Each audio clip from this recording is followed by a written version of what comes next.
Comment vous allez quand même ce matin? Est-ce que vous avez passé un bon week-end? Oui.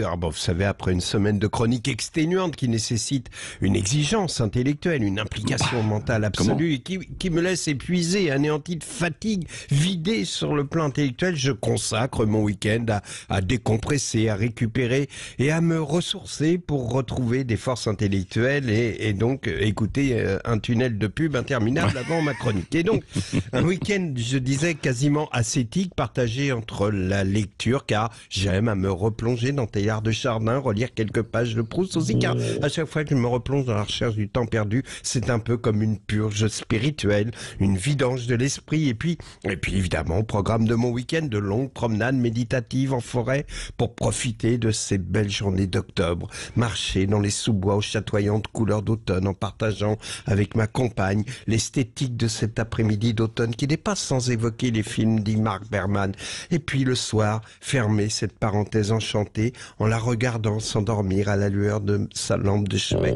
Et c'est beau, une femme qui s'endort avec ce léger souffle qui ponctue sa respiration, qui ne peut que nous faire croire à l'existence de Dieu. Bon, là, je sens que je vous ai perdu, Patrick, oui, un peu. et que vous êtes dans la révision de votre interview de Bardella à 8h15.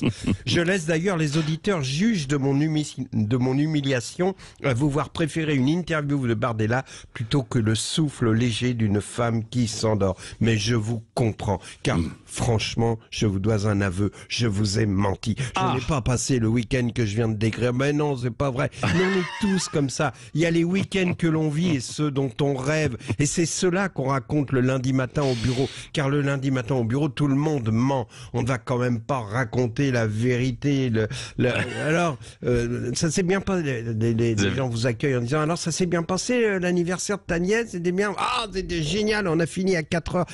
D'ailleurs, je sais pas si vous avez remarqué cette fierté de se coucher tard les soirs de fête. Vous voyez, il y a des espèces de compétition. On a fini à 4 heures, alors qu'en fait, vous avez fini à 4 heures aux urgences parce que ça, à la fin, ça a dégénéré comme toutes les fêtes de famille, parce qu'on déteste l'autre con qui se la pète parce qu'il gagne 7000 € par mois, qui est passé cadre. Bref, le lundi matin, tout le monde ment.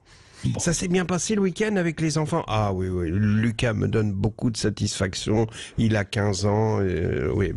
C'est un grand machin qui mange des chocopics en ce moment même dans la cuisine. Vous arrivez, t'as bien dormi, chérie, et vous vous souvenez du petit bébé, de ces merveilleux moments où vous le changiez sur la table à langer. Et pour finir ce moment magique que connaissent toutes les mamans lorsqu'elles enfouissent leur visage dans le petit ventre à la peau douce, à l'odeur de pain chaud, en disant « Oh, ça c'est la bonne brioche à maman ». Et la bonne brioche à maman, elle chose du 45 et elle scrolle sur son smartphone des vidéos imbéciles. Mais le lundi, tout le monde ment et ces mensonges sont excusables, car on va quand même pas commencer la semaine avec la fillette de 12 ans dans morceaux dans une malle. On va pas commencer avec l'Ukraine où l'ambassade de Chine a demandé l'évacuation le plus rapidement possible de tous les citoyens chinois en laissant craindre des opérations militaires d'envergure. On va pas commencer en parlant des queues aux stations-service, les ados qui nous échappent. Non, évidemment. Alors même quand il fait gris, le lundi matin, on fait comme si c'était le lundi au soleil.